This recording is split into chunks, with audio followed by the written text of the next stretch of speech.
ಎಲ್ರಿಗೂ ಶರಣಾರ್ಥಿ. ಈ ವಿಡಿಯೋ ಮಾಡುವ ಮುಖ್ಯ ಉದ್ದೇಶ ಏನಂತಂದರೆ, ನಾನು 10 ವರ್ಷದ ಹಿಂದೆ ಬಯಲಾಟ ಆಡಿದ್ದೆ. ಆ ಬಯಲಾಟದಲ್ಲಿ ನಾನೇ 2 ಪಾತ್ರ ಆಡಿದ್ದೇನೆ. ಒಂದು ಸುಬುದ್ಧಿ ಹಾಗೂ ಧರ್ಮರಾಯ ಮೇಲೆ ಕಾಣ್ತಿರೋ ಫೋಟೋ. ಹಾಗೆ ಈ ನಾನು ಹಾಡಿರೋ ವಿಡಿಯೋವನ್ನು ನಾನು ಹಾಕ್ತೀನಿ. ಈಗ ಅದನ್ನು ಲೈಕ್ ಮಾಡಿ, ಕಮೆಂಟ್ ಮಾಡಿ, ಶೇರ್ ಮಾಡಿ ಹಾಗೂ ಫಾಲೋ ಮಾಡಿ. ಆ ವಿಡಿಯೋ ಹೇಗಿದೆ ಅಂತೇಳಿ ಕಮೆಂಟ್ ಮೂಲಕ ತಿಳಿಸಿ. ನೀವು ಮಾಡ್ತಿರೋ ಸಪೋರ್ಟಿಂದ ನನಗೂ ಸ್ಪಿರಿಟ್ ಆಗಲಿಕ್ಕೆ ಸಾಧ್ಯ ಆಗುತ್ತೆ ಅಂತೇಳಿ ಹೇಳ್ರಿ.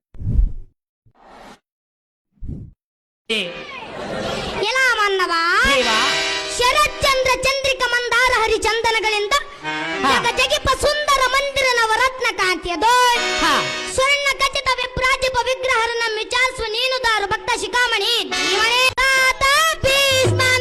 ಗುರು ದ್ರೋಣವರ ಬಂದ ಪಾಪವು ಬಂದಿತು ಕರ್ಮ ಅಶ್ವದಯಾಗವ ಮಾಡುವೆನೋ ಶ್ರೀಹರಿಯನ್ನು ಕರೆತಾರೋ ನೀನು ಅರ್ಜುನ ಭರವನಂದನ.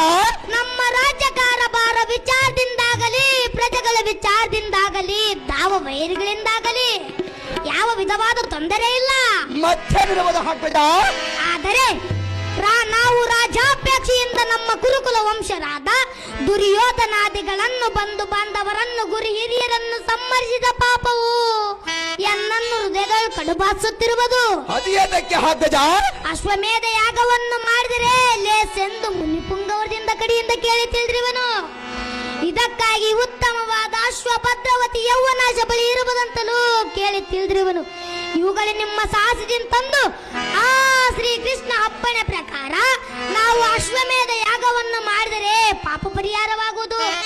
ಆದ ಪ್ರಯುಕ್ತ ನೀನು ದ್ವಾರಕಕ್ಕೆ ಹೋಗಿ ಶ್ರೀಕೃಷ್ಣ ಪರಮಾತ್ಮನ ನಮ್ಮ ನಮಸ್ಕಾರವನ್ನು ತಿಳಿಸಿ ಆತನ